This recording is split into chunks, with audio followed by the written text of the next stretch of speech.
Hey everybody, Redbeard here. Just got back from the Portland Retro Gaming Expo. Had a fantastic time, and I figured I'd take this opportunity to sit down and talk to you guys about it. I really haven't had a chance to truly decompress. I've had some sleep since then, but still, it was a whirlwind trip. Getting down there on Friday and then, coming back on Sunday night. It was really, really hectic, but man, it was a blast. So I met up with my friend David. We ended up driving down to Portland from Seattle. And when we got down there, we ended up getting into the convention a little bit early, getting to see the behind the scenes. Watching them set up the whole convention floor was fantastic. Getting to talk to some of the vendors and see everything they had before everybody's had a chance to go through and really pick everything out. Watching them bring in just, hundreds upon hundreds of old arcade cabs. I mean, Pac-Man, Galaga, X-Men. I mean, it was fantastic, right? Ranging from going all the way back to things like Galaga and Missile Command up to current games. It was a really neat experience. Watching them bring them in just cab after cab after cab. Not to mention the pinball. I mean, there were tons of pinball machines. It was a really cool experience. Being able to see the behind the scenes. I'd never seen that before, and I've been to quite a few cons. So it was cool. It was a new viewpoint that I'd never seen before. I ended up hanging out with a couple different people down there pretty much the entire time. One of those guys, his name was Gamester81. John, he's a fantastic guy. He produces a lot of cool retro content. He also puts on his own retro gaming show down in Phoenix, and it's called Game On. I'm going to have a link to that down below. Also link to his YouTube channel. So if retro conventions are your thing, definitely check that out. If not, hey, that's totally cool as well. Also got to meet up with John Riggs. John Riggs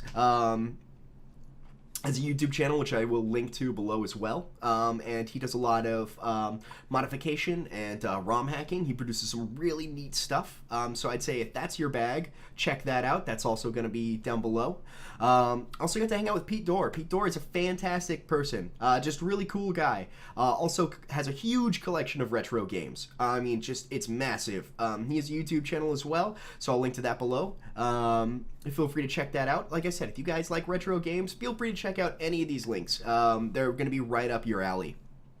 And you guys know me. I play a lot of current games. I play a lot of modern games. Modern gaming, current gaming, future gaming is kind of where I'm happiest. What's the next big and great thing? It doesn't mean that I don't appreciate retro games. I love retro games. I just am much more future-oriented. And that does not take away from their love of retro games, because let me tell you, the way that I love modern games is the way that they love retro games. And these guys, they have such a huge passion for it. It's really cool meeting other people that have a huge passion for games, whether that's modern games or retro games. As gamers, we kind of accept everybody. And that's kind of how my experience went at this expo.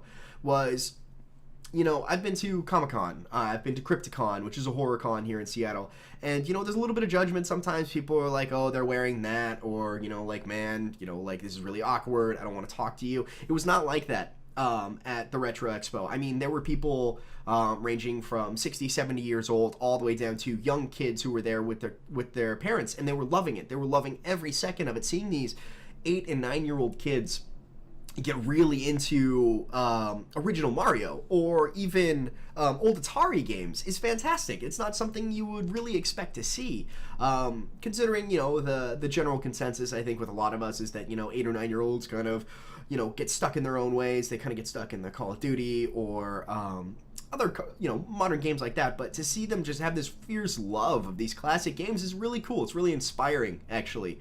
But these guys, they have such just huge passion for it, and my hat's off to them. I mean, these guys are keeping this community alive.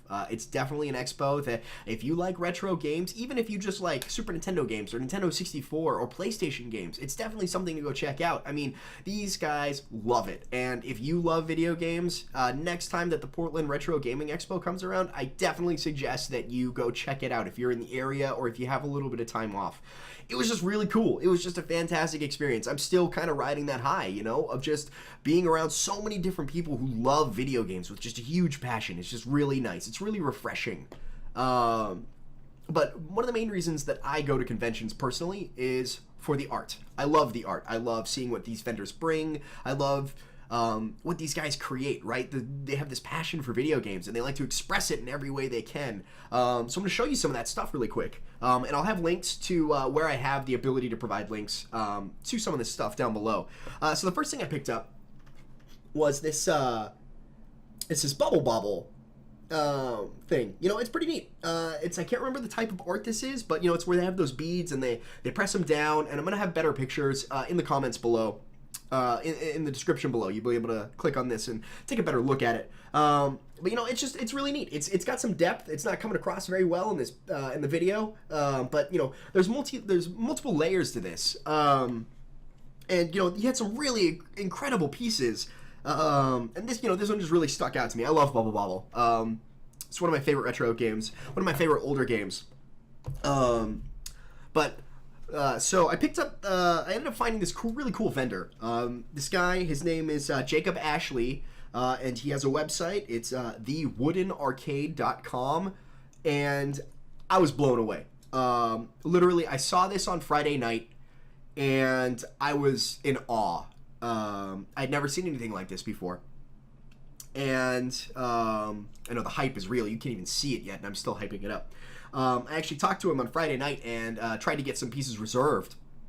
But there were people that already had just pieces upon pieces reserved. So I'm going to show this to you now. And keep in mind, these are wood. These are wood pieces. So as you see my own reflection there, let's try to get this over here. Here we go. This is wood. And, you know, you can see the back and you can see that it's wood. But these are just fantastic. The quality on these pieces, the way they look, the shine on them. These pieces are fantastic. Again, it's thewoodenarcade.com. They're great pieces. They're fantastic. They feel solid. They feel really, really good. They were decently priced, you know. I mean, it all depends on how much money you have. I can't tell you what I think is cheap or what I think is expensive, because that could be it's totally relative, right? I will say that for the link, I did pay $50 for this. So this was $50, which I think was a very fair asking price. And the hearts were $25. And guys, the craftsmanship on this is incredible. I mean, these are really, really cool. These are like, I've been to a lot of cons and I've bought a lot of art. I mean a lot of art. I have an entire shelf stacked full of art and figurines and other things from conventions. And I can say without a doubt right now that these are some of the favorite pieces for me that I've ever picked up. And that's saying a lot for me. So I'll link that in the description below. And if this is your style, guys, if this intrigues you, if wood pixel art, right? If wood pixel art is cool for you, check it out. You know, go check it out. Check out his Etsy. Check out his website. I'm not sure how many pieces he's going to have left. I know that he said that he normally only does this for specifically this convention. So the pieces that he does have go up on Etsy, and I'm not sure how fast they sell. But if you guys, if this is your style and you have a little bit of money to spend, you want to pick up some awesome custom-made video game art, check it out, guys. I mean, it's really, really, really cool. Like, I'm still jazzed about this. This is a really cool pickup, for me at least. But, you know, like, ending on my thoughts on the expo, since I don't collect retro games, I don't do this, you know, I don't do that. I don't collect retro games. I don't collect retro consoles. I have a Nintendo 64, I have a Game Boy, I have a Game Boy Advance, you know, I have all the classics that I've just never gotten rid of. As somebody who doesn't really collect games for those anymore, it was nice. It's nice to see that there are thriving communities for these systems. Even though games aren't being produced en masse anymore, you know, there are still people out there that are collecting for this, and it's nice. You know, it's a little bit of nostalgia, but for them it's more than nostalgia. You know, for them they say, I'm gonna collect this. I'm gonna collect everything from the Sega CD. I'm gonna collect every video game possible, and you know, it's just really cool, and it comes across. You feel their passion when you're down there interacting with them. It really comes across well. But you know, I had a wonderful time. I'm definitely going to be going back next year for sure. This is definitely on my list of cons that I will go back to repeatedly. I just had a wonderful time, guys. That's all I'm trying to say, is that I had a wonderful time, and I hope that's coming across in this video. I mean, this is genuine excitement and genuine love for other people that have a genuine love for video games as well. But that's going to do it for this video. I hope you guys have a great day, and if you're watching this video, way in the future, I hope you have a great day. But until then, I'll see you guys in my stream. Redbeard out. Take care, guys.